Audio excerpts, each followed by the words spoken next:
Let's talk infrastructure. Our guest is Tyler Rosenlicht, portfolio manager and head of natural resource equities at Cohen and Steers. Thank you very much indeed for joining us.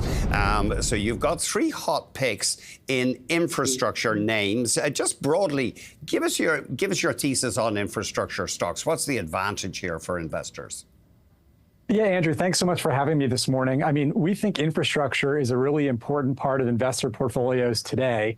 Obviously, there's a lot of uncertainty out there. There's tariffs, there's concerns around global trade, there's concerns around what's going on with global macroeconomic activity. With infrastructure businesses, we like them because they're very predictable. You know, these are the assets that help make sure the global economy can run, that sort of lights go on at people's homes, that goods can move from where they're produced to where they're consumed, that transportation can operate and so forth. So generally, they tend to be a lot more predictable. They're high barrier to entry businesses. They're businesses that have to be used for just the economy to function. And we think that's kind of a really important place to be today when you're worried about what the future is going to look like. Owning infrastructure businesses, we think, can help you sleep a little bit better at night. You know, in general, they tend to be lower volatility. We think more downside protected equities, which in these types of environments, I think, are really things that people should be looking for.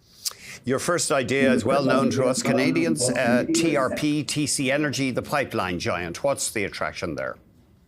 Yeah, a couple things that we really like about TC Energy. So for one, I'd say one of our core theses and megatrends that we think is going to be important for infrastructure going forward is the energy addition concept. You know, we came out a few years ago with the view that we are in an energy transition, but it's not the transition that people think. We're not replacing traditional energy with alternative. We need to create all of the energy we can across both traditional and alternative resources to satisfy global demand in the future. So in this view of more energy addition, we think TransCanada is uniquely positioned. For one, it's a very predictable business. If you go back to the end of 2019, when they put out their guidance for 2020, they said that they'd hit $9.4 billion of EBITDA. Obviously, COVID happened, and the reality was that's what they did. So even with the major economic dislocations that we saw a few years ago, very predictable business. It's important because it's mostly natural gas. You know, we're very bullish natural gas as a resource going forward. It's generally a cleaner resource than most traditional opportunities. And we think North America is very advantaged from both a domestic and an LNG export perspective, and TC Energy has a great asset base to facilitate that. And the last thing that I would note is, you know, we're very bullish nuclear generation. We think nuclear is going to be a key global fuel source going forward. You know, TC Energy does have a large nuclear generation fleet in Ontario that we think is a little bit underestimated and underappreciated by the market. So high quality, very predictable business that fits right in the energy addition thesis that we're really excited about. Waste Connections, the garbage collector, we're always going to go on producing all this waste, it seems. Yeah, you know, environmental services businesses, which is the kind of nicer way of talking about waste management, I think some people question, are they infrastructure? And we would say definitively yes. You know, for us, infrastructure business, again, are the essential service assets that make sure the global economy can operate.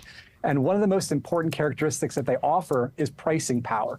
You know, do the business have the ability to make sure that they can weather inflationary periods, raise their pricing to their customers to make sure that they can, you know, continue to grow even if you're surprised by higher inflation. I'd say we're a little bit worried about inflation continuing to rise or at a minimum stay above its historical average. So we are looking for businesses that we think have really solid pricing power, and Waste Connections is definitely one of them.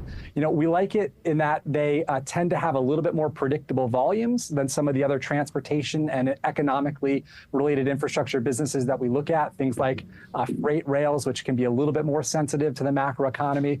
And I would say with Waste Connections in particular, they've done a really good job with their business strategy, focusing on markets that are a lot less competitive.